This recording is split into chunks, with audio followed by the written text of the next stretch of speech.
Devo dire che ho incontrato la Zampogna ormai 30 anni fa e ne sono stato completamente rapito. La Zampogna non ti permette di prenderla, di lasciarla e di riprenderla. No. La Zampogna devi perderci il tempo. Infatti nel mondo zampognaro si dice che un suonatore di zampogna perde metà giornata ad accordare lo strumento, ed è vero, e anche di più, e l'altra metà a suonarlo scordato. Mi viene in mente Nico che suona gli strumenti a fiato, ma strumenti a fiato della tradizione, e attraverso quegli strumenti a fiato si capisce come qui è passato mezzo mondo. La zampogna o la ciaramella diventano un eco del nord Europa e invece è qualcosa che ci appartiene.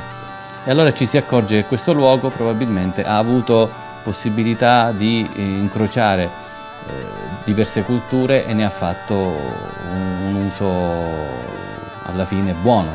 Questa ricchezza, secondo me, è il messaggio di questo concerto.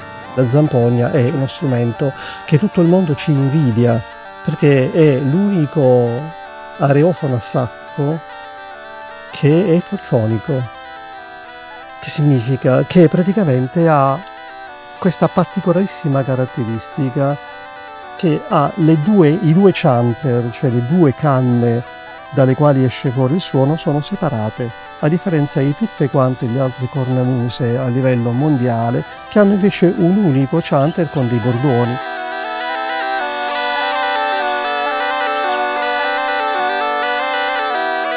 È indubbio che la zampogna ha dei suoni che in qualche modo risuonano da qualche parte nel nostro organismo.